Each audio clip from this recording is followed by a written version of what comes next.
पत्रकार परिषद घेतो. काय खुलासा आहे तुमचा, काय आरोप आहे तुमचा?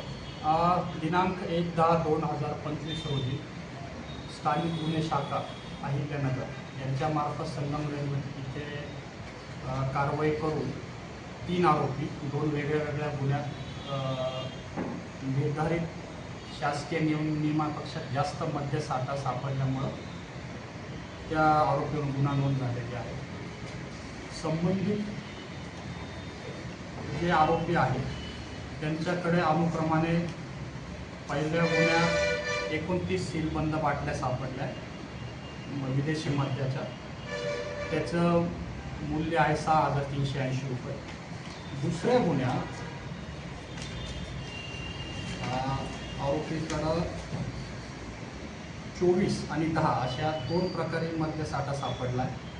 त्याचं प्रत्येकी अनुक्रमाने व्हॅल्युएशन पकडलं तर 5,040 आणि 2,200 रुपये असं होतं आहे. आता ज्यावेळेस ही FIR आमच्या निदर्शनात आली तर त्याच्यात आमचाही नामोल्लेख होता. त्यामुळं आणि काही वर्तमानपत्राने बातमी छापल्यामुळं आम्हाला समोर येऊन आमची बाजू मांडण्यासाठी स्पष्टीकरण द्यायची वेळ आली. तर संबंधित घडलेल्या प्रकारात त्यांनी FIRमध्ये वेदांत वाईन्सचा नामोल्लेख केला आहे. आम्ही ज्यावेळेस FIRचा अभ्यास केला आणि आमच्या स्टाफची आम्ही चौकशी केली, त्याच्यानंतर लक्षात आलं की संबंधित कुठल्याही व्यक्तीला असा कुठल्याही प्रकारचा ठोक मद्यसाठा त्या दिवशी देण्यात आलेला नाही. आता त्यांच्याकडे सापडलेला जो मद्यसाठा आहे त्या संदर्भात किंवा त्यांची जी मोडस ऑपरेंडी काम करण्याची पद्धत आहे तर हे व्यक्ती जनरली ड्राय डेच्या आदल्या दिवशी मोठ्या प्रमाणात मद्यसाठा किंवा खूप प्रमाणात मद्यसाठा घ्यायचा प्रयत्न करतो.